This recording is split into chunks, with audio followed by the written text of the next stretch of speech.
Excuse me one second here. There we go.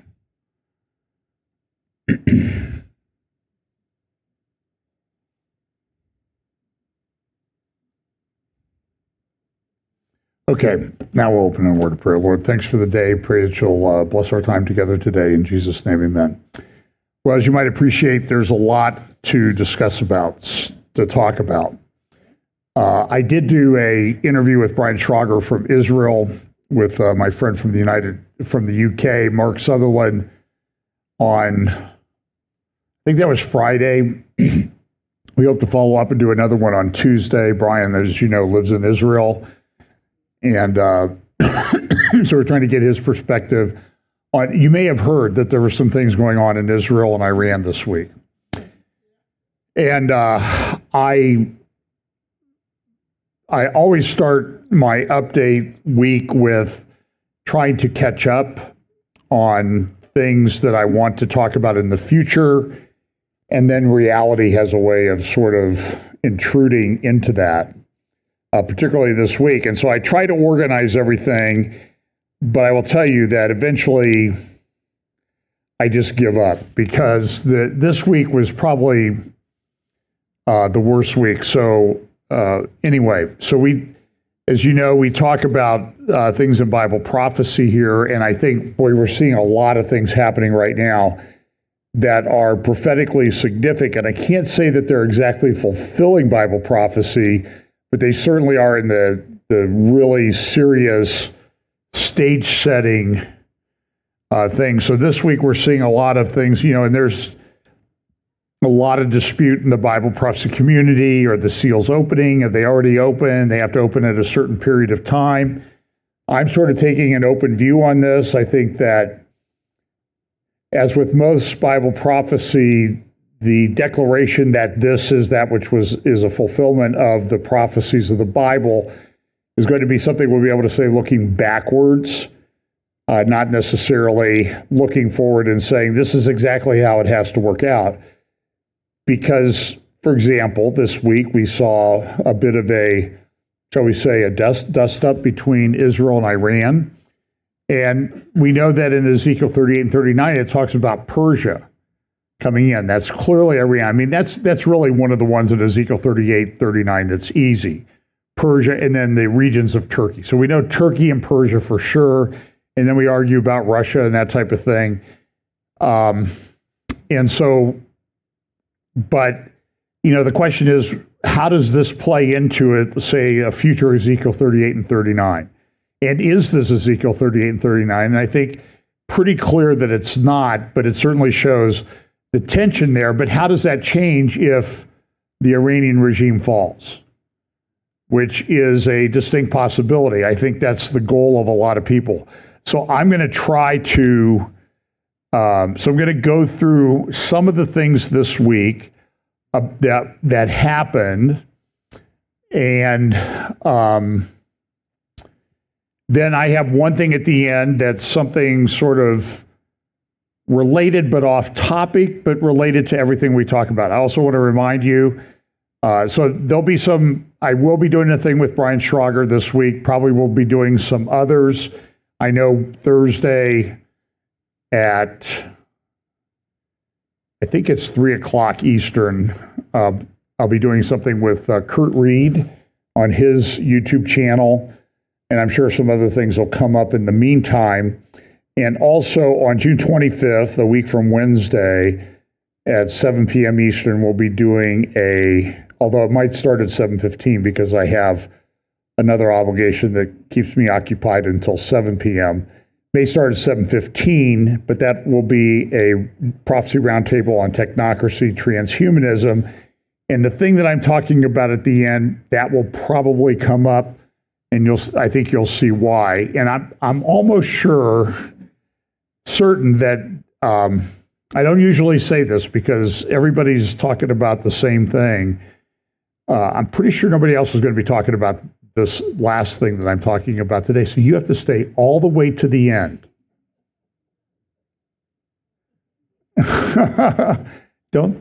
You say no with your mouth, but your heart, you'll be staying.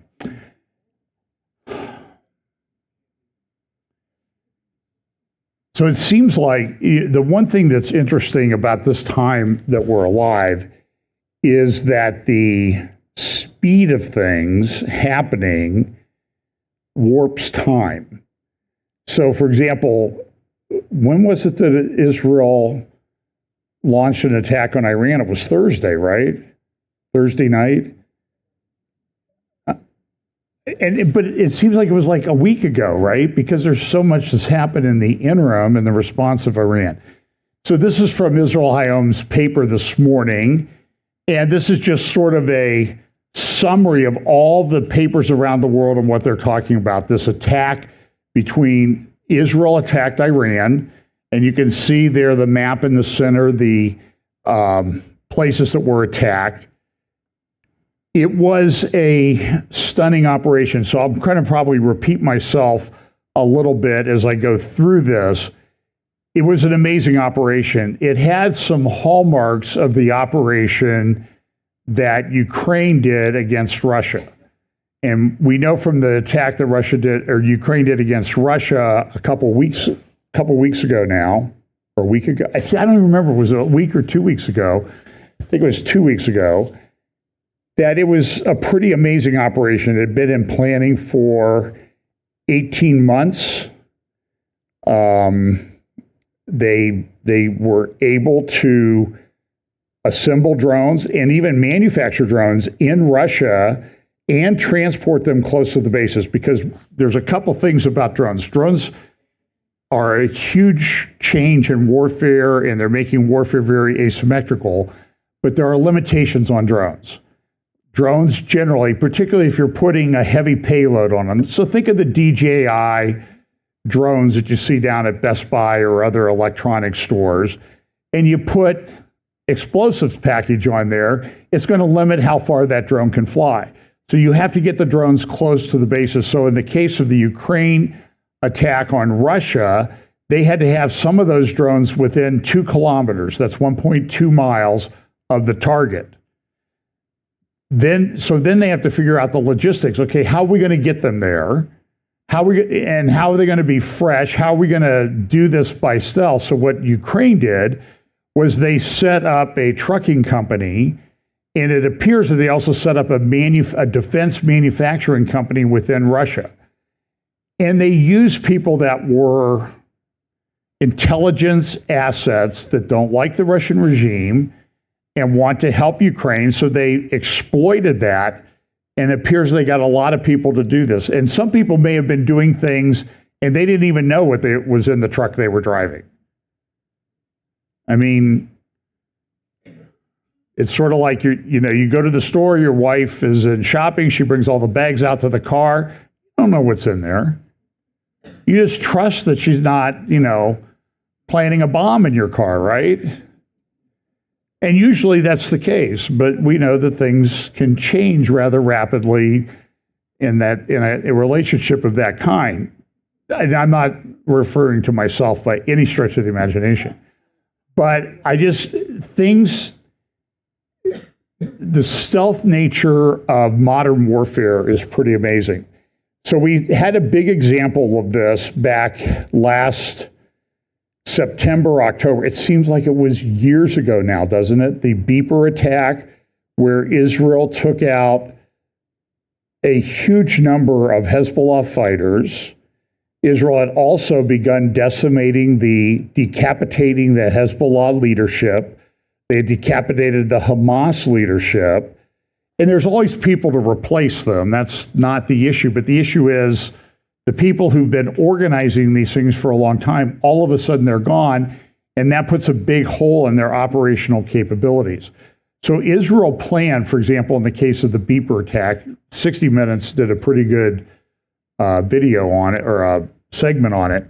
That thing had been planned for 10 years.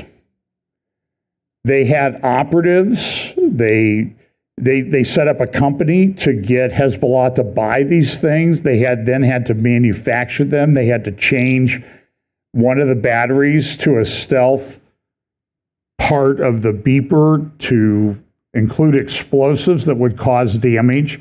And they also thought it through that, listen, if we had these guys with the beepers, it's very likely that the only people that are going to be hurt when these things explode are the people that are using the beepers. That would be people at Hezbollah and others. But what happened was that it appeared in the beeper case, the case of the beepers, was that the plot was about ready to be exposed. Some people were questioning, I believe, like, why is my battery not lasting that long? And so before people started tearing apart the beepers to find out what was wrong and discovering that there was explosives in there, Israel had to act. So that operation planned for 10 years. By most estimates of what I've seen is the operation that took place this week using people on the ground inside Iran, Mossad agents and other assets that they had developed over time, had been in the planning stages for 20 years. So when we talk about, the phrase that I use a lot when we look at some of these things in Bible prophecy and in the world today is it's gradually then suddenly. These things are planned, they're instituted, they're built up gradually, but then there's a sudden phase. And this week, we saw a lot of sudden phases. So Israel attacked bases. They used stealth fighters, F-35s and other fighters, I think 200 fighter jets. They refueled them. There's been refueling operations taking place, I've heard, over Syria, even refueling operations taking place over Iran. There are videos of that. And what does that tell you? If you're refueling, we had a friend that on the weekends, he was in Air Force Reserve, and he would fly tankers out of Rickenbacker Air Force Base down the south side of Columbus. Where'd you go this weekend? Saudi Arabia, India, and Greenland. That's what because they put these things in the air, and it's a giant fuel tank, and so it uses the fuel there too. So it can fly forever, it seems like. I mean, they would fly 20,000 miles before they came home. They're in the air forever. But when you're refueling something over a country that has, at least you think might have, air defenses, you're not likely to put a big giant fuel bomb up in the sky up there because you hit it and it blows up. And it goes boom really big. And it's a very big propaganda victory for the country that shoots it down.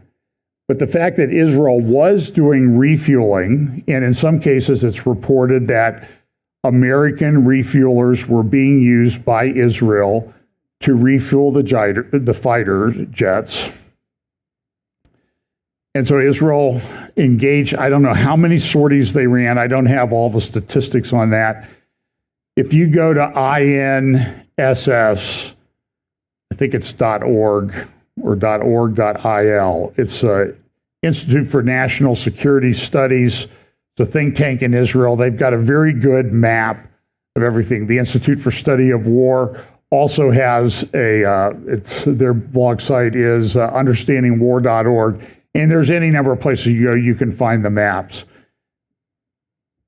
And we've had this stunning operation, Israel doing this. It's 1,000 miles at least. The fighter jets can't fly there and back, so they have to be refueled. But then they come back, they're refueled in air, but they have to come back and get more bombs. I was asking a friend who was a fighter pilot in Vietnam yesterday, I said, how much could you carry in your fighter jet when you flew bombing runs up to North Vietnam? And by the way, he told me, it was 58 years ago yesterday, he got shot down in North Vietnam, spent 6 years at the Hanoi Hilton, and he had volunteered for one more mission. He did not have to do it. He volunteered for one more mission before he was to come home. And it cost him 6 years of his life. But I think he said about 13,000 pounds, depending if it's fully full of fuel, it's, 13,000 pounds of explosives or munitions that you can carry. Now, munitions have changed a lot. The explosives are better than they were back 58 years ago, but it's still logistically, it's a very difficult thing. You've got to get the thing there, then you got to come back, you got to reload and go back. So even at, if the jet's flying 600 miles an hour, it gives the other side time to, they're going to come back. We can kind of figure out how to come back. So you can see Israel focused mostly on underground nuclear facilities, air defense systems, air bases. There was an air base in the northwest of Iran that was attacked. And there were some nuclear facilities attacked. My understanding is that the nuclear facilities have been damaged in many cases. But for example, some were not attacked. There's a big nuclear plant at Bushehr that would be located,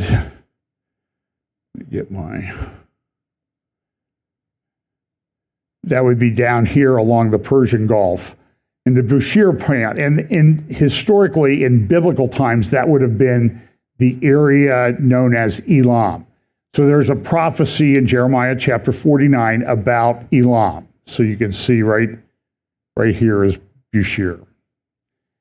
And so everybody this week, there was a lot of talk. Is this the fulfillment of the Bible prophecy of Elam? So in the Bible prophecy community, there's disagreement. Some people say that was already fulfilled. You don't need to worry about it anymore. Others say, no, it's this concept that we have in Bible prophecy of a double fulfillment. It's sort of almost fulfilled, and then it'll really be fulfilled in the future. And so it's a little bit tricky, because I can tell you, having read through most of these passages a number of times, the one thing that you don't see is there's no stamp there. There's no stamp that says this prophecy is going to be fulfilled twice. So, but we also know that in Jewish eschatology, pattern is prophecy. So, and I have something in my mind, but it will take me too long to unpack it, and I haven't gotten through any slides yet. So, we'll jump back and forth a little bit about these things that would have happened. So Israel decided the other night it had to act. So Netanyahu came on air, and he said, listen, we're going after them. And this was the statement that they had a big meeting. They decided this was the time. We're going to go forward. Let's see. And this had huge impacts in Israel. Ben Gurion Airport was closed. It's been pretty much closed. I understand private aircraft are coming and going, but the major airlines are sort of not prone to want to fly into a war zone with missiles flying around. Even if they're not necessarily going to hit the airport, it's just a very bad look for the airline. So they just, and you can see on the airline maps, the other interesting thing about this, there's no secrets anymore. There are flight trackers out there. You can track warplanes. You can track every ship on the ocean. Marinetraffic.com is an incredible website, and then you can sort it. You can sort it by container ships. You can sort it by tanker ships, and then you can see how it's going. And you can see, like back during the Charlie Vector 019er days, you could see how things were stacking up around Shanghai. Incredible number of ships, and no ships out on the ocean. And then for a while, the ships were stacking up like in Los Angeles Harbor. Then they were able to work that out. But with the Houthi attacks in the Persian Gulf, you can see that there's very little ship traffic going through the Persian Gulf, and it's having a big impact. So Amit Siegel, a good defense guy in Israel, dozens of targets were attacked. They had big meetings about this. So here's what Netanyahu said to announce it. This is about a 6 or 7 minute clip, but I'm going to just play the whole thing. Moments ago, Israel launched Operation Rising Lion, a targeted military operation to roll back the Iranian threat to Israel's very survival. This operation will continue for as many days as it takes to remove this threat. For decades, the tyrants of Tehran have brazenly, openly called for Israel's destruction. They've backed up their genocidal rhetoric with a program to develop nuclear weapons. In recent years, Iran has produced enough highly enriched uranium for 9 atom bombs. 9. In recent months, Iran has taken steps that it has never taken before, steps to weaponize this enriched uranium. And if not stopped, Iran could produce a nuclear weapon in a very short time. It could be a year, it could be within a few months, less than a year. This is a clear and present danger to Israel's very survival. 80 years ago, the Jewish people were the victims of a Holocaust perpetrated by the Nazi regime. Today, the Jewish state refuses to be a victim of a nuclear Holocaust perpetrated by the Iranian regime. Now, as Prime Minister, I've made it clear time and again, Israel will never allow those who call for our annihilation to develop the means to achieve that goal. Tonight, Israel backs those words with action. We struck at the heart of Iran's nuclear enrichment program. We struck at the heart of Iran's nuclear weaponization program. We targeted Iran's main enrichment facility in Natanz. We targeted Iran's leading nuclear scientists working on the Iranian bomb. We also struck at the heart of Iran's ballistic missile program. Last year, Iran fired 300 ballistic missiles at Israel. Each of these missiles carries a ton of explosives and threatens the lives of hundreds of people. Soon, those missiles could carry a nuclear payload, threatening the lives not of hundreds, but of millions. Iran is gearing up to produce 10,000s of those ballistic missiles within 3 years. Now just imagine 10,000 tons of TNT landing on a country the size of New Jersey. This is an intolerable threat. It too must be stopped. Iran is now working on what it calls the new plan to destroy Israel. You see, the old plan failed. Iran and its proxies try to encircle Israel with a ring of fire and to attack us with the horrible attack of October 7th. But the people of Israel, the soldiers of Israel, rose like lions to defend our country. We crushed Hamas, we devastated Hezbollah, we hit Iranian proxies in Syria and Yemen. And when Iran directly attacked us twice last year, we struck back inside Iran itself. Yet in defending ourselves, we also defend others. We defend our Arab neighbors. They too have suffered from Iran's campaign of chaos and carnage. Our actions against Iran's proxy Hezbollah led to the establishment of a new government in Lebanon and the collapse of Assad's murderous regime in Syria. The peoples of those two countries now have a chance for a different future, a better future. So too do the brave people of Iran, and I have a message for them. Our fight is not with you.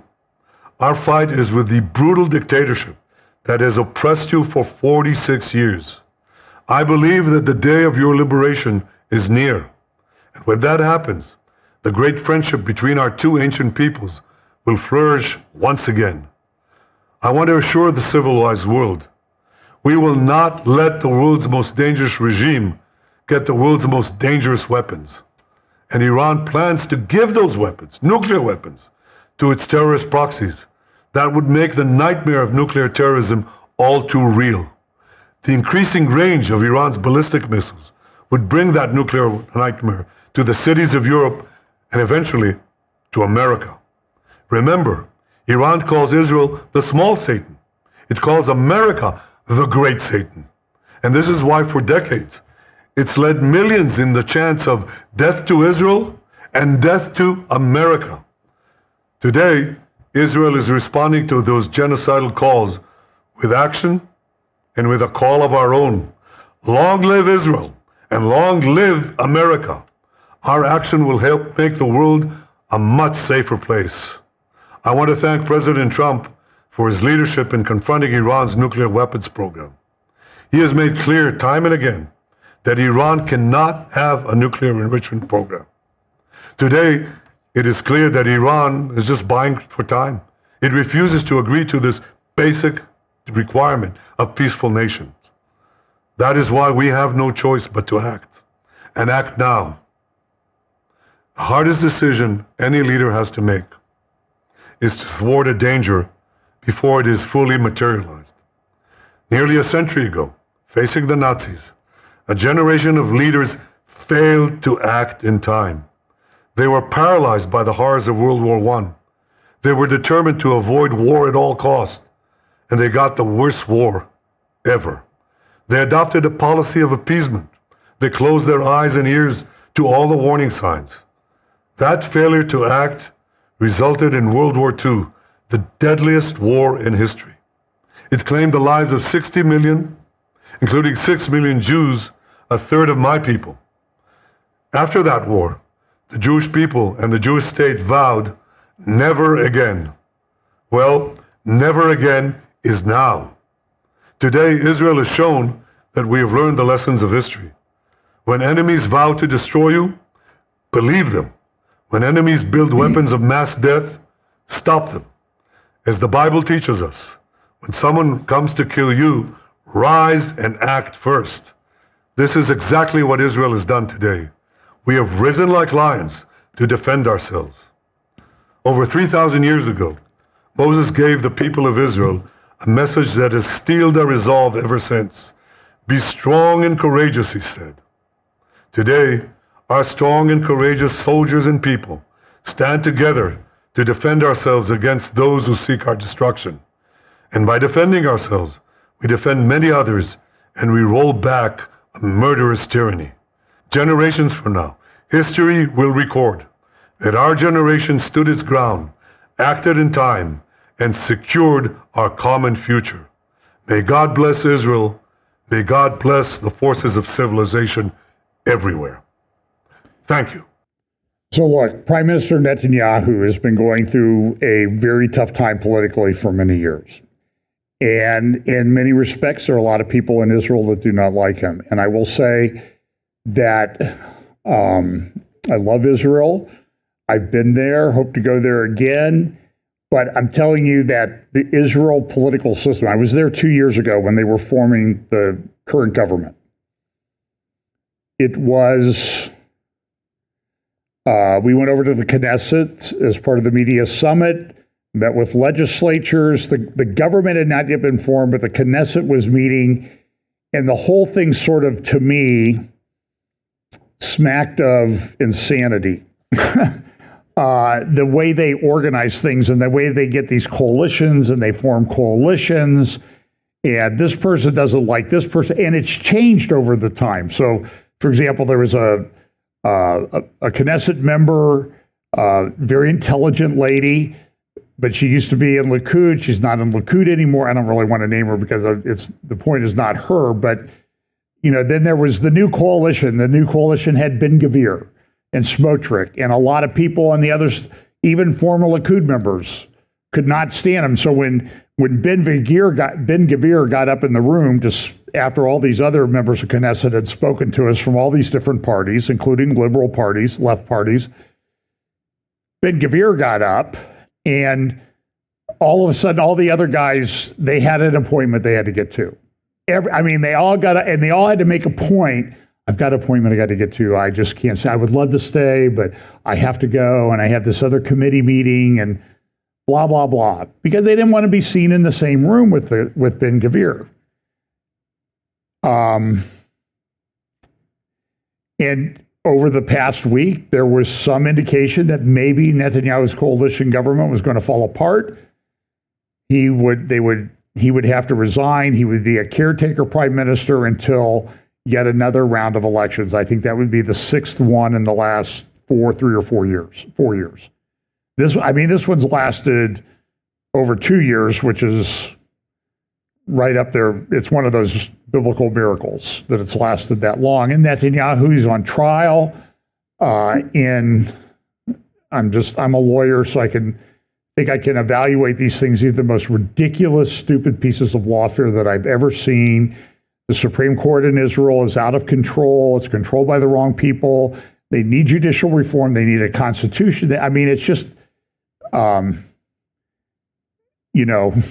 it's, I don't even know if I would call it controlled chaos. It's very chaotic. It's very disconcerting to the people there. And it's the way it is. It's maybe even worse than our government is in many respects. So anyway, so in light of that, and there's Netanyahu is, I think, like almost everybody else in the IDF and other leadership in Israel, is subject to criticism for missing what happened on October 7th. They weren't prepared. Now, some people say they did it intentionally. I have serious doubts about that, but suffice it to say, it's clear that they were not prepared. But the question I continue to ask is this: if they took those threats serious from Hamas in Gaza, what should they have done to stop it? And the only answer I could come up with is they should do what they've been doing for the last 2 years, almost 2 years. Flatten Gaza and make it a place where people don't want to live. But now, of course, the people aren't allowed to leave because they're political pawns. We saw this. We saw the theater, was it this week, with Greta Thunberg and her little ship of a bag of flour and some baby formula. And aid, we're going to go feed Gaza. It was like 100 pounds of flour and some baby formula. And of course, when they were approached, they've been taking videos along. What did they do? They ditched their phones in the ocean. Why did they ditch their phones in the ocean? Because there's stuff on that phones that they didn't want the Israeli authorities to see. I can guarantee that 100%. So if somebody should hire a dive team and go out and get them. And I think you'll find some pretty stunning things on there. And I pretty much believe digital stuff, once you create it, it's almost impossible to get rid of it. And so there's a lot of stuff floating around DC on hard drives and stuff that is people need to get access to. And I'm understanding is that there were things that have been hidden, even within the FBI, hiding from other FBI people who are investigating things related to the information. It's totally out of control. And it's pretty clear that there are people with agendas that are not working in our best interest. So on Thursday, Prime Minister Netanyahu went to the Western Wall, the Kotel, in Israel. Some people call it the Wailing Wall. I don't think that Israelis particularly care for that name of it. So I call it the Western Wall or the Kotel. You've all seen pictures of it. And by the way, what you see there is less than 10% of what's really there. So if you ever go to Israel, and we hope to do this fall, go to the Western Wall tunnels, and you will see that Western Wall and how far it extends. It's shocking how much is there. So he went there and he put this note in the wall. And that's the tradition. You write a prayer out or a prayer request and you put it in the wall. So, and they come through and they clean those out every now and then, unless you're a celebrity or important person like a Donald Trump or a Benjamin Netanyahu. When Netanyahu sticks something in the wall, people are going to go get it immediately. And he wrote there, as he mentioned in his speech, he did this on Thursday, the day the attack took place. And it says, the nation rises like a young lion and lifts itself like a lion. It's from Numbers chapter 23. And in the rotation for Torah portions, so every week there's a Torah portion, there's a section from the Psalms and a section from the Tanakh. And it rotates so that every year they go through the entire Torah. And it's interesting, and I believe that in the very near future, in the next week or two or three, the Torah portion that's coming up is Numbers chapter 23, this particular section. And having followed this for a while, you can get the Torah portion calendars at any number of locations. It's amazing how relevant It is. It's almost shocking. It's almost like it's almost biblical the way that it works out. It's stunning. So there are a lot of responses. I won't go through them. By the way, in the notes to this video, there's way more links. This is a small portion of everything that I would have reviewed this week. And so I'm going to pass the blessing on of having too much to read to you. And you can read some of the stuff for yourself. But here's Khomeini. He has a Twitter account. He's very active on social media. You can go to his website. You can get, and it's in English because I want to make sure everybody does it. And remember, this is the regime that a few years ago put up a video of a robot assassin on a golf course to assassinate Donald Trump. They want to take out Trump. And by the way, there's a lot of people that have misconceptions. So he said this week, several commanders and scientists have been martyred. God willing, their successors and colleagues will carry on their duties without delay. And what Israel did was this pretty incredible, what I would only describe as a decapitation strike on the Iranian Revolutionary Guard and the nuclear scientists. In fact, Khomeini should have said that it was many commanders and scientists have been martyred. And there's lists of them and pictures of them, heads of the, this is Lieutenant General Hossein Salami was killed in an attack. And what they did was there's videos, I think some of them are linked in the show notes. You can go and you can see the residential buildings in Tehran where a lot of these guys lived. And it's pretty clear they lived in penthouse apartments. I was joking with a friend. I said, is there a Bible verse that says, woe to those who live in penthouse apartments because your end is coming? And they took them out in very surgical strikes. There were missiles, I believe they got them from the United States, Hellfire missiles. They flew them in windows and they exploded and they took it out. Now, there were other civilians that were killed. That's always going to happen. There's civilians killed in Israel over the last few days as well, including children and like a 1-year-old and 4-year-old. And maybe just, it's war, and that's going to happen. So here's a Trump tweeted on June 12th, so that would be Thursday, 5:09. We remain committed to a diplomatic resolution to the Iran nuclear issue. My entire administration has been directed to negotiate with Iran. They could be a great country, but they first must completely give up hopes of obtaining a nuclear weapon. Thank you for your attention to this matter. Now, that tweet or post on True Social took place before the Israel attack. There are now articles, don't know if I have,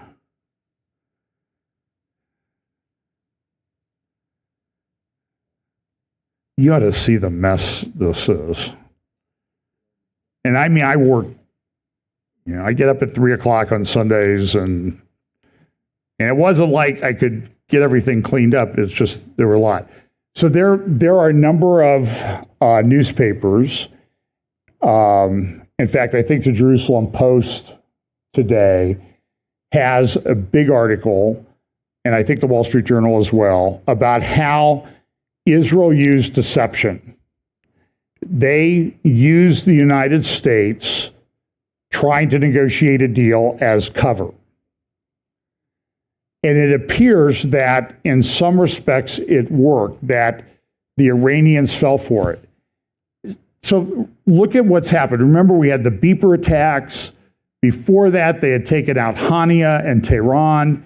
They had taken out some Iranian revolutionary heads in Damascus, and they were decapitating them. Then I think the beepers happened, and then they took out Nasrallah. Yeah, they took out Nasrallah after, and they decapitated him. And you would think that since those were all Iranian assets that were taken out back last fall from Hamas and Hezbollah, that they would have protected these guys, right?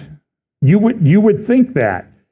But here they were living in these penthouse towers that with modern targeting and GPS and everything, they can fly a bomb from over 1,000 miles away into your, well, or from a plane flying along at 500 miles an hour, they can fly a missile or whatever into your penthouse apartment window and take you out. It's pretty amazing. And you would think that maybe they might do something to prevent that, but they didn't because they were complacent, they were arrogant, and there's a lot of Bible verses about what happens to the arrogant and the proud, and they think they're going to get away with it. So there was some indication that Israel was planning this operation. They had not, determined that they were going to move forward, but they were waiting to see on the nuclear deadlines. And so they did a couple of things. So back about 60 days ago, 60 days before June 12th, 61 days, Trump said, we're going to get this deal done in 60 days. We need to get this deal done in 60 days. So Israel took that as a time marker. And the attack occurred on the 61st day. And you would think that the Iranians would say, we have 60 days and it's coming up on 61. Oh, well, Israel won't do anything. Are you sure about that? Now, in hindsight, that looks pretty like not very smart. Just like we have to admit, October 7th was a very significant day, a very important day on the calendar, and Israel missed it. We have to be honest about that. And people had warnings about it. So that was an amazing part of the operation. Iran has had, I'm just going to show you some of their sites. This, and I can't remember the translation of this now. I had it somewhere in my notes and I forgot to put it in there. But essentially says, we're going to respond. We're going to really come after you. And you can kind of see it's almost like a flame that they're talking about. They have this is on their website, True Promise, and you can see they've identified Mount Hermon, Nevatim, Ramon. There's also a lot of tweets from Iranian assets, Iranian intelligence, Iranian military talking about Dimona. Oh, you're going to attack our nuclear facility? We're going to attack your nuclear facility at Dimona. Now, to date, the big nuclear plant in Iran that's open to everybody is Bushehr. They have not attacked Bushehr. And I think Israel's thinking, if we do that, then certainly they're going to attack Dimona. And we don't want that. That could be a big problem. And it's particularly in our area where it's a small country, if you have a nuclear leak. There has been attacks on Natanz and some of the underground nuclear facilities, but most of those attacks have been not on the nuclear part of that, which may be buried very far underground and very difficult to attack, as we've talked about in the past. But they have attacked the power plants that would be supplying them. So at Bushehr, they have made attacks. Israel first was attacking military installations, air defenses, missile launchers, and they were not attacking the nuclear facility directly. The other thing that Israel did was they took out a large number of the nuclear scientists. I have a graphic somewhere of that. Here we go. Okay, so that's 9. I just was reading some information that it's actually 14 of the top nuclear scientists in Iran have been eliminated. Now, they have not got the top guy who's really seems to be in charge. But you remember they took out, what was his name? Farzi Zaked or something like that, a couple of years ago in a robotic, AI-driven machine gun attack in Tehran. And by the way, in part of this attack, there are videos out there of Israeli agents, whether they're Iranian or Mossad, I don't know, launching drones within Iran. There are also pretty good information now that they actually set up a plant to manufacture these drones within Iran, very similar to what the Ukrainians did. And there are also pictures of large transport planes taking off from Iran, which they believe Israel was taking the agents that had been involved in this operation, they were taking them back to Israel or someplace else. It's an amazing operation. So again, Tabriz, an air base, lots of things going on in Tehran.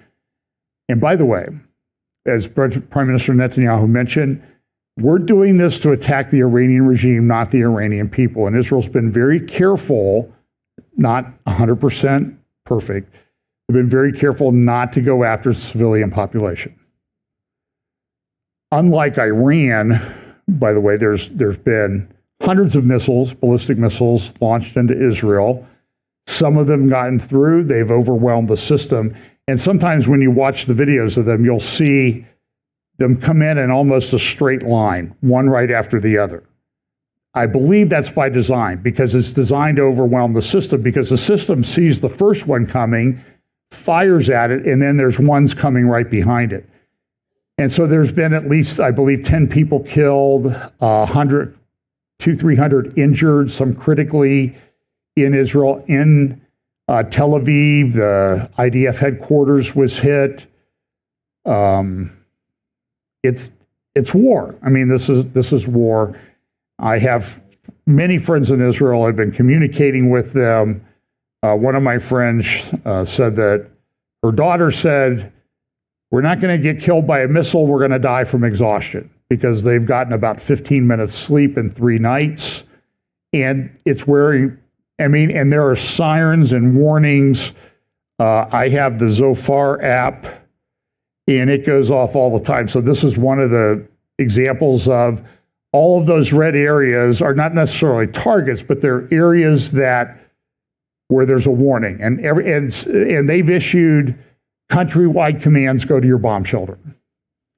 Or you can come out of your bomb shelter, but you should be within a minute or two of your bomb shelter. So people are running to the store, racing through the aisles to try to get something in case they have to get to their bomb shelter. They want to be able to take the groceries with them. It's very, very disruptive to life.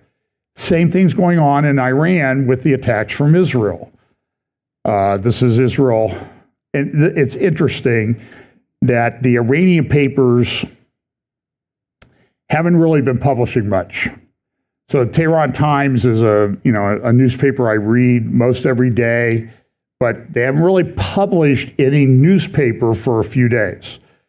Cayenne International, that's also a regime newspaper, they did publish something for today, and they have a picture of the Iranian Revolutionary Guard people that were taken out. I also saw an article this morning, the chief of police of Tehran may have been assassinated.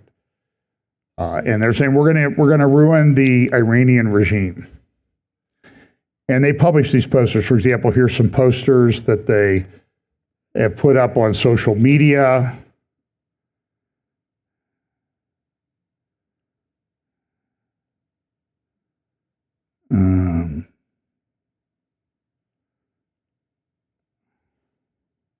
And everybody's making sort of dark humor social media posts. That's Iran. Iran has reportedly shot down a couple F-35s, captured the pilots, and so this is their, the sword of Iran has shattered the F-35s. And you see the sword is used a lot in the Iranian propaganda thing. So this is the Times of London editorial cartoon. And I just think, I love editorial cartoons because they really say a lot. And I think this one says a lot that these people are playing roulette with war for the world. And it shows Khomeini and Netanyahu. And that's sort of why, that's one of the reasons why I had the title today. Time is running out. You see the time sands. That's the Ayatollah's glasses at the bottom. And the Iranian chess king that's broken now. And it's a big problem. And I believe that one of the goals is regime change. Let's see.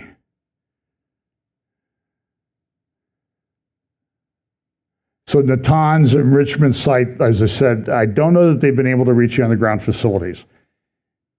I don't know that Israel has the logistical capability of attacking these facilities, some of which are buried 270 or 300 feet underground. And as I told you, as Pam and I drove around the West, I kept looking at these mountains and thinking, if they put something in that mountain, they drilled down underneath that mountain, how do you bomb that? What kind of force would it take to destroy that? Now, there might be a force, but there's also forces that it would be very difficult to use. So this is Trump. 60 days ago, he said this the day after the attack in the morning. 2 months ago, I gave Iran a 60-day ultimatum to make a deal. They should have done it. Today is day 61. I told them what to do, but they just couldn't get there. Now they have perhaps a second chance. And so Witkoff is running around. And who knows? I mean, who knows? Maybe there's some indications today from some of the social media posts by the Iranians that, excuse me, that they're interested in talking. But you have to understand, maybe this is a good place to do this. The Iranians had a massive intelligence failure.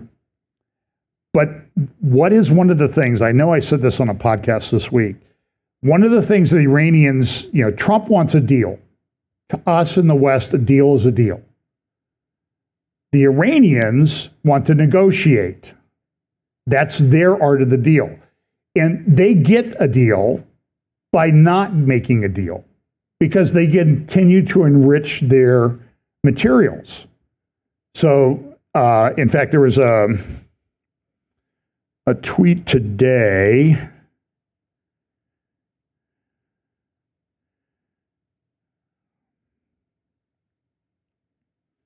Here it is. This guy has a thing called United Against Nuclear Iran, and they put out a publication 2 months ago. There's a link to it in the show notes.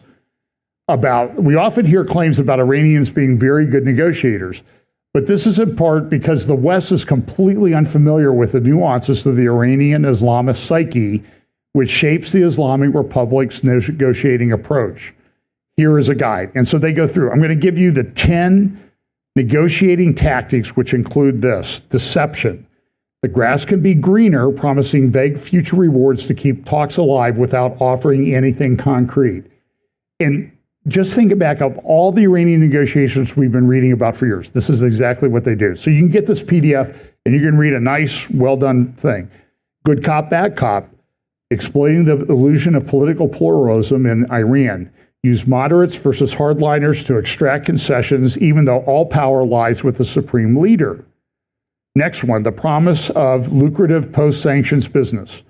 We want to make a deal and we're going to do business. We're going to do big, beautiful business with you. And you got to be very careful that you don't get seduced by that claim. Next one, opportunities, dangling phantom investment deals to lure Western governments and companies, then pull the rug. And by the way, this applies to Qatar, to some extent Saudi Arabia, United Arab. It's the way they do business, the way they negotiate the deals, the way they approach everything. It is a totally different mindset. It is a foreign mindset to us in the West. And the Iranians will say, well, yeah, we have a deal. And what are they? They're doing something completely opposite in the background. It happens all the time. The art of ambiguity. The next, well, here's one, fanciful alarmist threats. issuing exaggerated threats to stir anti-war sentiment and paralyze tough policymaking in the U.S. Qatar does this. I'm going to talk about it in a minute. You see people on the American right, the American MAGA right, I would call them the woke right now, falling for this. We have nothing to do with Iran. If we do anything with Iran, we're going to have a war, and we don't want to be drawn into Israel's wars. We saw some of the most prominent people in that woke right tweeting this week. I'll talk about that in just a moment. Running down the clock and cosmetic concessions is another one. Engaging in endless, exhausting talks to delay action, offering superficial gestures to avoid real consequences. The art of ambiguity, resisting clear commitments, relying on vague language to allow deniability while still benefiting from deals. Another one, a post-colonial victimization narrative, invoking historical grievances to justify current behavior and shifting blame to the West. Next one, divide and conquer, causing and exploding rifts within Western alliances between the U.S. and Europe, between the U.S. and Israel. And we saw that this week. There was supposed to be a big UN conference this week. What was the subject of the UN conference? Sponsored by France and Saudi Arabia. We're going to do a two-state solution. We're going to force it on Israel. We're going to shove it down their throats whether they like it or not. Guess what happened this week? France canceled the conference. There's an interesting, let me see if I have that, because that was a very funny, there is some good dark humor coming out of this. Oh, well, I'll have to, hang on, let me pull it up. I know I sent it to some of my friends in Israel, but I didn't publish it. It's, by the way, every one of my devices is just crammed full of stuff. Okay, so here was a tweet. It was by Dr. Eli David. He's probably, next to Elon Musk, he's the most popular person on X. Very smart guy. He says this, breaking from today's phone call between Macron and Netanyahu. Now, this is tongue-in-cheek humor.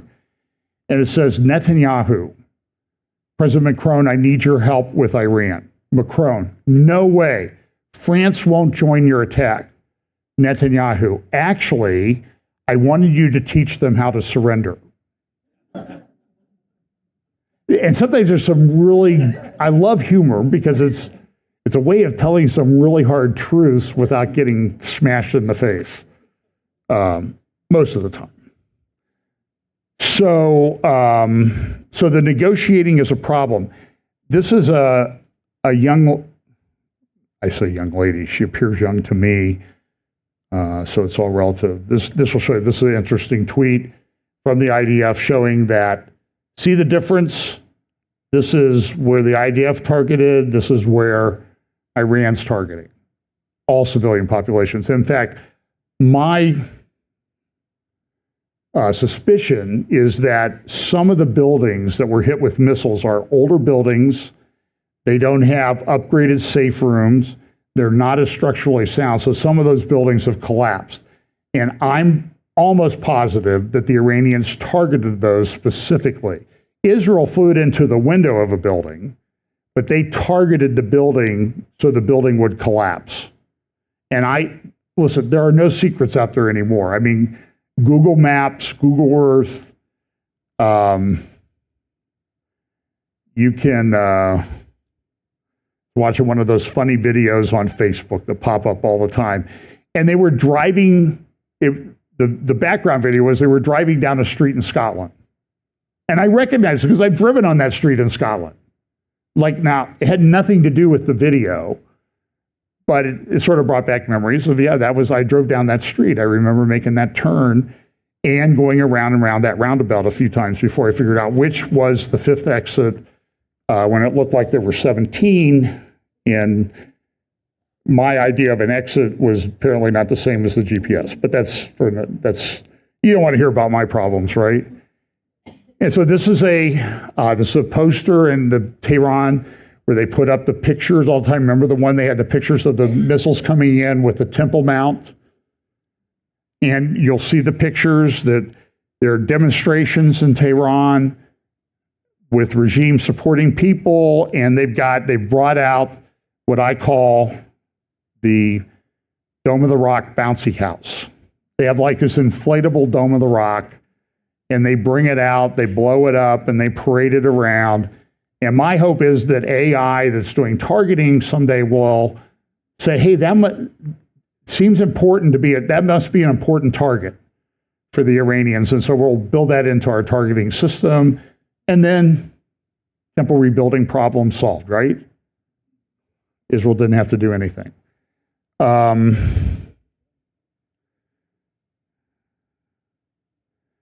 There was the Houthis. They were having a demonstration in Yemen. And what do you see there? They have these posters up of all 5 of the top guys from the Iranian Revolutionary Guard that were taken out in the attacks the other night. There's been some reports, I don't think it's been confirmed, that at least one attack targeted the leader of the Houthis in Yemen and may or may not have gotten him. But at least the reports are, some people were reporting that he was, but I haven't been able to confirm that. So now I want to talk about the American right. Now, there's certain programs that I do watch on occasion if I'm out doing something like hitting balls at the driving range. I'll listen to War Room on my phone. The American right is completely melting down. This is a problem. I told somebody that I'm about ready to just stop listening to them.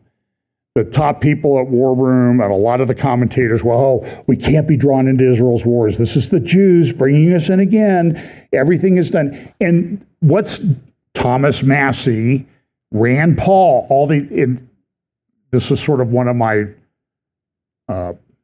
rules of life. Libertarians are morons when it comes to geopolitics.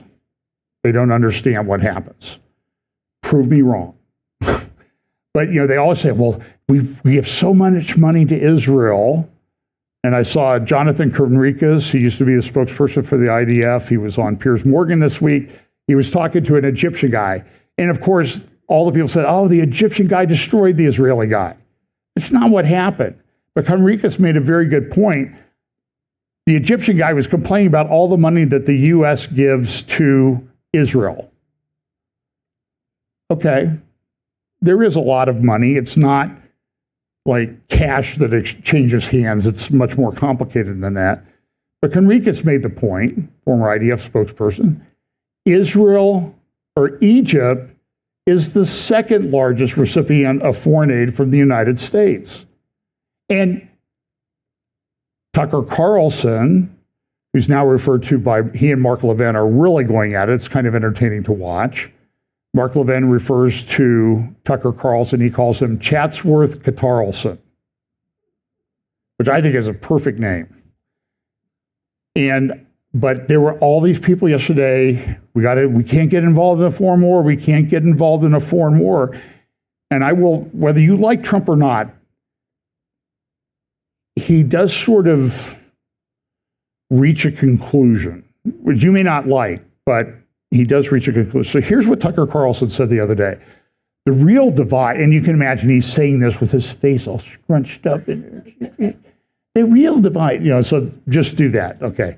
The real divide isn't between people who support Israel and people who support Iran or the Palestinians.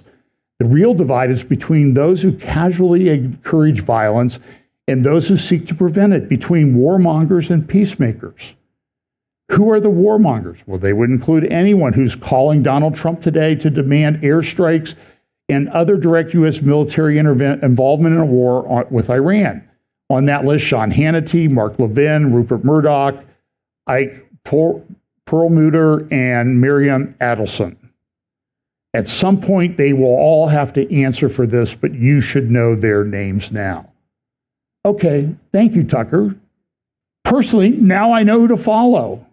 because you've lost the plot, Tucker. You do not understand the Middle East. You do not understand Iran. You have fallen for all those 10 things that I just summarized for you. You have fallen for every single one of them.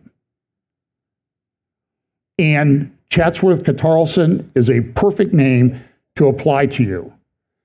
So Michael Shear at The Atlantic did an interview this week with and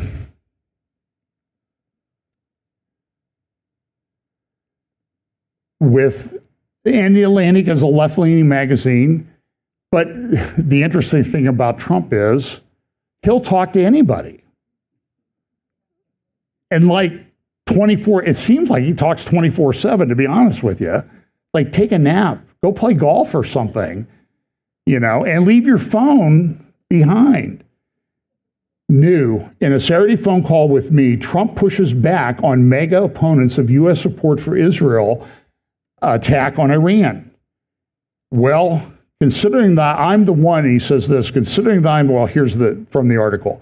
When I caught Donald Trump by phone this morning, the president wanted to make one thing clear. America first means whatever he says it does. Well, considering that Trump said, considering that I'm the one that developed America first, and considering that the term wasn't used until I came along, I think I'm the one that decides that, Trump told me. He continued, for those people who say they want peace, you can't have peace if Iran has a nuclear weapon.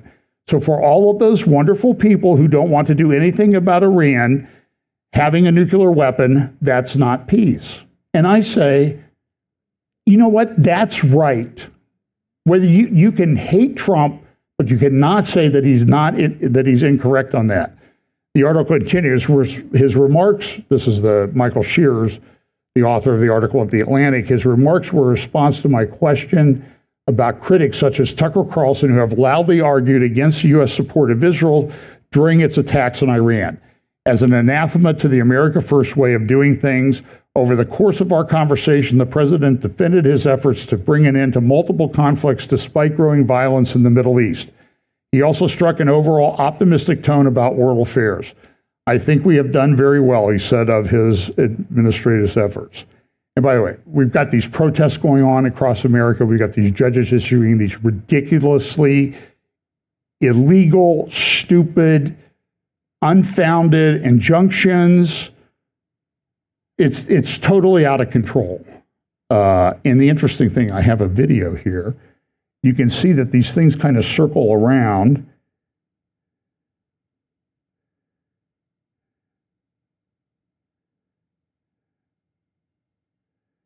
Well, I'll get to it if I have time. So all the newspapers, Financial Times, Wall Street Journal, Trump's anti-war pledge tested amid mega-based fear of a fresh conflict. And by the way, these were all accurate. Everybody was concerned about this. Doubts raised over Israel's ability to go it alone. They talk about Tehran retaliation. They have some options. Tehran's residents left reeling, and so there was all these articles, but a lot of them focus on the fact that there's a split on the Trump support in America, and there is. I listened to the programs.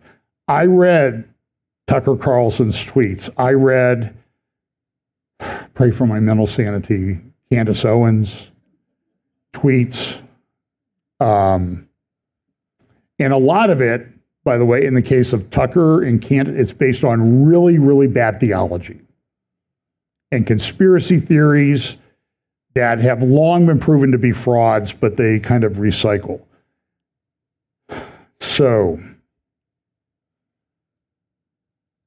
a great article. There is a link in the show notes. I think I put a link in there that will get you past the paywall if you're one of the first ones. I think there's a limit. How Israel's Mossad smuggled drone parts to attack Iran from within. It's very good. Here's a follow-up statement that Netanyahu made, I think, yesterday. I want to start by wishing a double happy birthday. First, happy birthday to you, President Donald J. Trump. You've been an extraordinary leader, decisive, courageous, clear vision, clear action. You have done great things for Israel. You've been an extraordinary friend to the Jewish state. And to me personally, we've known each other for many years, and we appreciate what you're doing now helping protect Israeli lives against the criminal regime in Iran. I want to wish also a 250th happy birthday to the American Army. The men and women of the armed services of the United States have protected freedom for 2.5 centuries. We would not have a free world without you. Thank you on behalf of free peoples everywhere. Today, Israel is defending freedom in the Middle East and beyond. We're doing so against a tyrannical and radical Iranian regime that wants to build atomic bombs to destroy us and wants to build ballistic missiles, including intercontinental ballistic missile, to be able to threaten anyone and everywhere in the world. By defending ourselves, we're also defending others. We're defending our Arab neighbors, our Arab friends in peace. We're defending Europe. We're helping defend also the United States, which helps us all the time in our defense. This is an important mission. Right now, the Iranian regime is bombing our civilian neighborhoods while we are targeting the terrorists. Now, this is not new. They've tried to assassinate President Trump twice. They bombed American embassies. They killed 241 Marines in Beirut. They killed and injured thousands of Americans with their IEDs in Iraq and Afghanistan. They burn the American flag. They chant endlessly, "Death to America."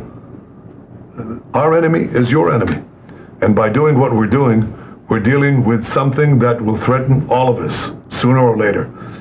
Our victory will be your victory. How do we intend to achieve that victory?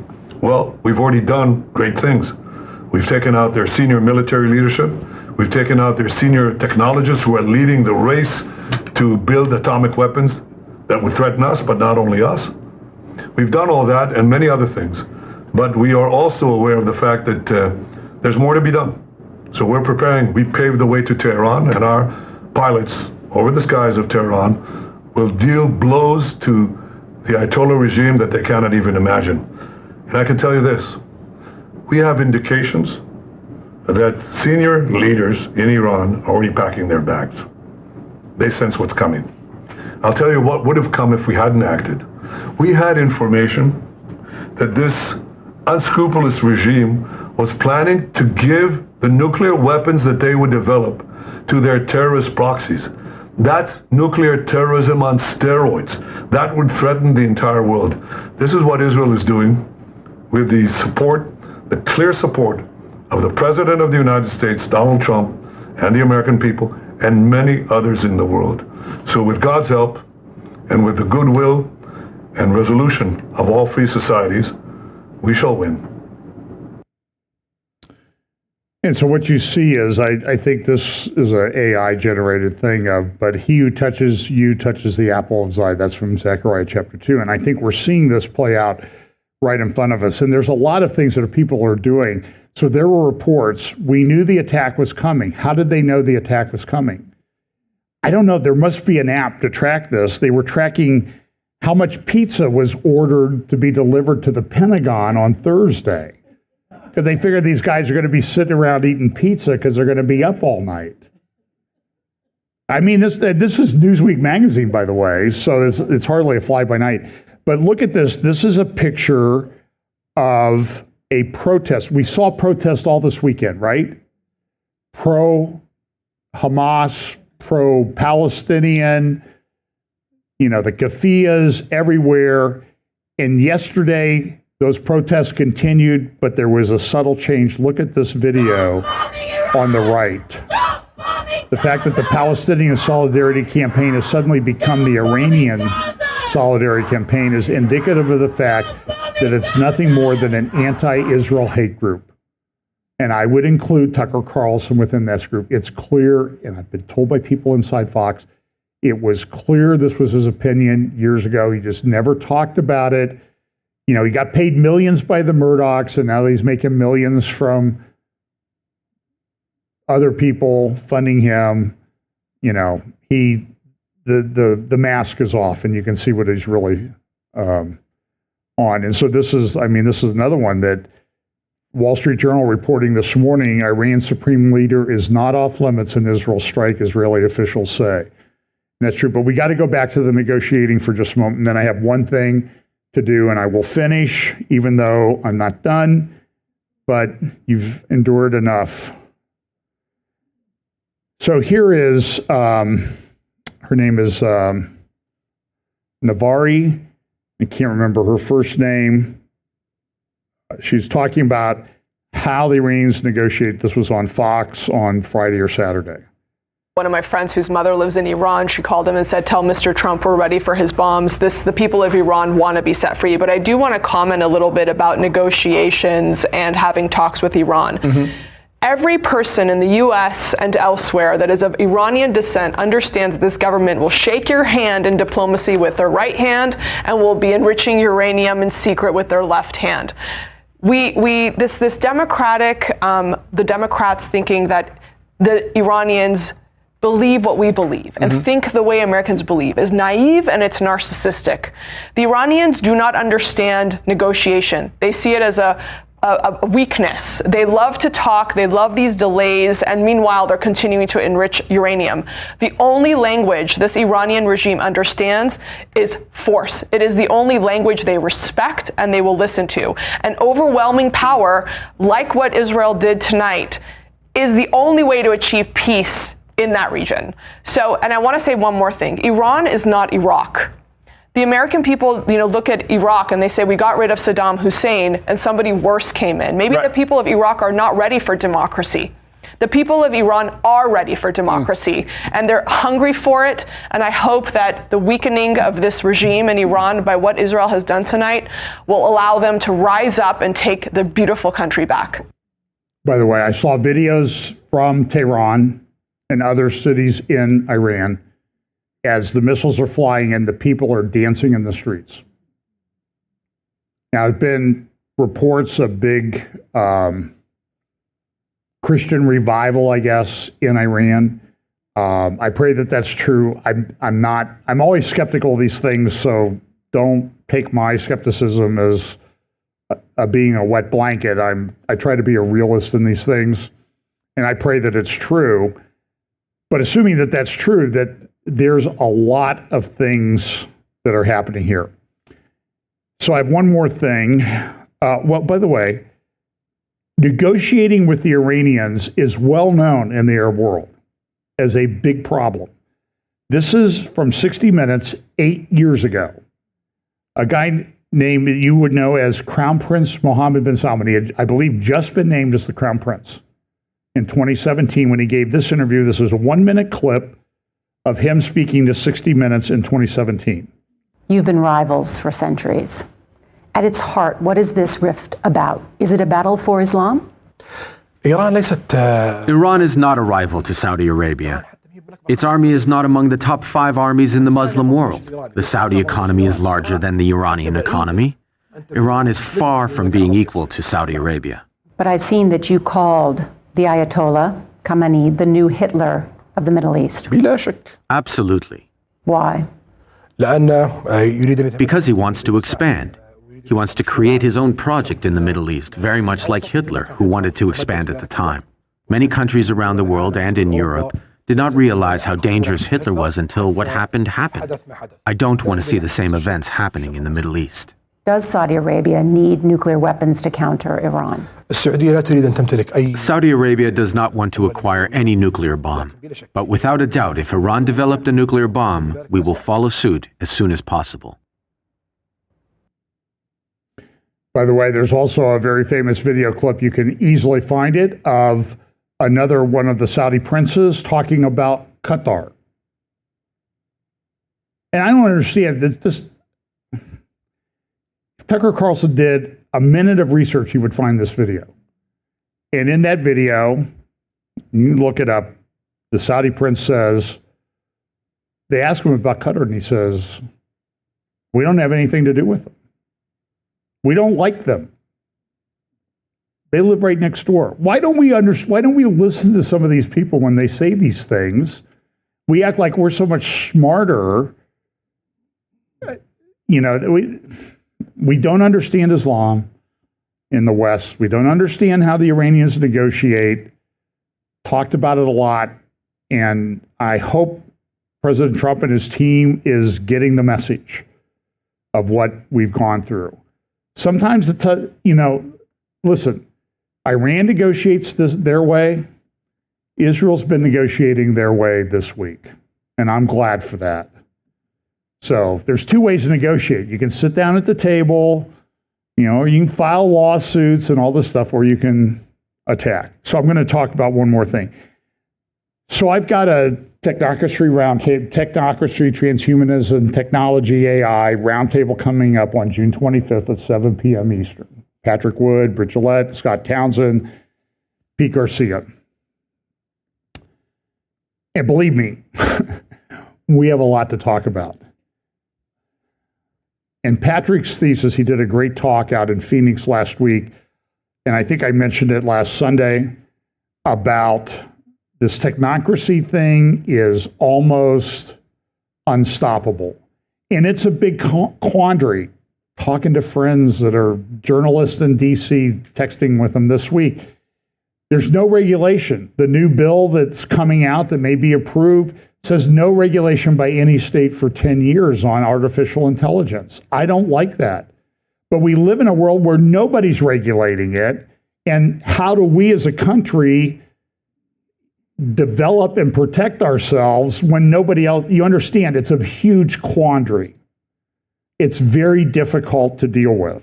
I don't think unless we do Eliezer's Lukowski's idea is we just bomb all the server farms, that may be the only way. But I just don't see it happening. And this technocracy, you need to understand, is happening on every level from every direction. Now, I'm not a fan of Vladimir Putin. I hope that that's been made clear. He has a very huge religious aspect to what he's doing. He views himself as the last protector of the Orthodox Christian faith on the planet, and we're going to establish this. This is very problematic to me. This week in Russia, Alexander Dugin, sometimes referred to as Putin's Rasputin, his spiritual mystic advisor, he's big on Eurasia. They had this big conference. You can find the videos online. They're all translated, dubbed into English. And there are hours and hours and hours of these. I've not had time to go through very many of them. The Russia 2050, we all talk about 2030. Everybody's doing 2030, right? Well, Russia's now doing 2050. So it says the Russia 2050 Image of the Future Conference. The Russia 2050 Image of the Future Conference held on June 9-10, 2025 at Moscow State University was organized by the Tsargrad Institute. And so and this is kind of a picture. And this is Moscow 2050. And you'll see one of the things they were saying at this is, now, I want you to just kind of translate into this what we read about Bible prophecy and Ezekiel 38 and that type of thing. And I don't think we're there yet, but I just see this as kind of a whoa moment. Because what they're tying in is this kind of religious idea, a date in the future, and technocracy. So look at these discussion questions. Fighting for souls and minds, ideology of sovereign Russia. The new great powers concept, Russia foreign policy in the second quarter of the 21st century. That's 2025 to 2050. Wars of the future, gamification of war. Russian space, the race for Mars. Isn't there somebody in America that's kind of big on Mars? Special operation, demography, how to ensure an increase in the birth rate. I've been talking about demography for 8 years, at least. And I don't think that Putin's listening to me, but I'm just saying it's a huge issue for the world going forward, and they're talking about it. New migration policy strategy, it's related to demography because it's declining in Russia. Organizational recruitment, Russian kafala, Russia as an ark of salvation. you see the mystical religious component to this? Technological development, robotization instead of mass migration. Wait a minute. That's AI. That's technocracy, right? Spatial development, and I'm just telling you, all these little Putin fanboys on the right are falling for this. This, I really believe more, I mean, Patrick said it a week ago, this is the beast system, I think. Digital sovereignty, AI in the service of Russia, spatial development from megacities to one-story Russia, patriotic education, the image of the hero of our time. Here's some of the talks they have. The city of the future, Moscow 2050, the best city on earth. Multipolar world in the 21st century. Guests from the future, demography, forum of the future. Family first 2050, Russia space, race for Mars. Geopolitics and migration 2050. The world, Russia, and the climate agenda.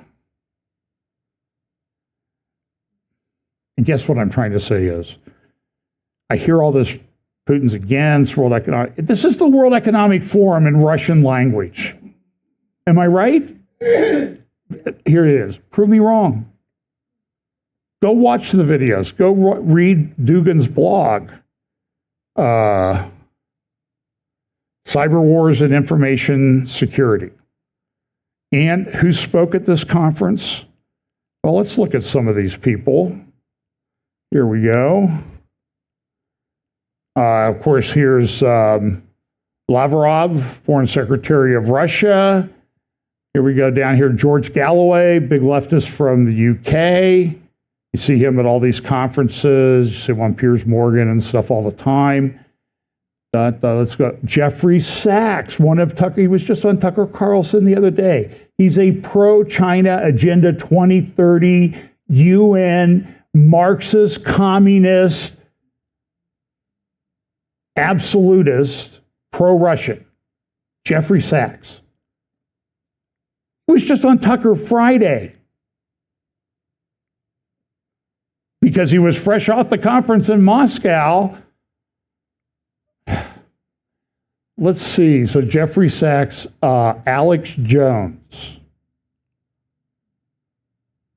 You ought to give you some pause on that one. Because there are things that these guys do that we like, okay? But you got to understand, there's a big overarching agenda behind all of this. So let's go down here to, third one in the middle at the top. Elon Musk, Elon's father. Elon's grandfather was one of the founding members of Technocracy in the world in Canada.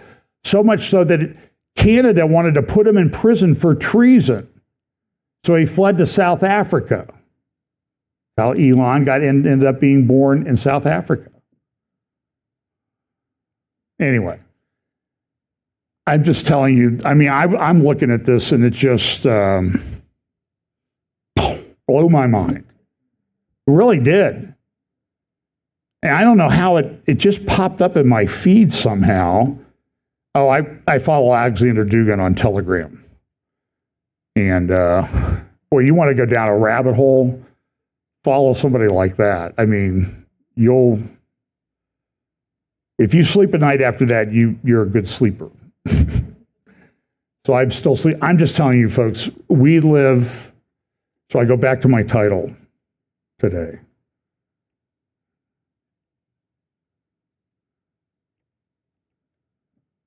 Running out of time.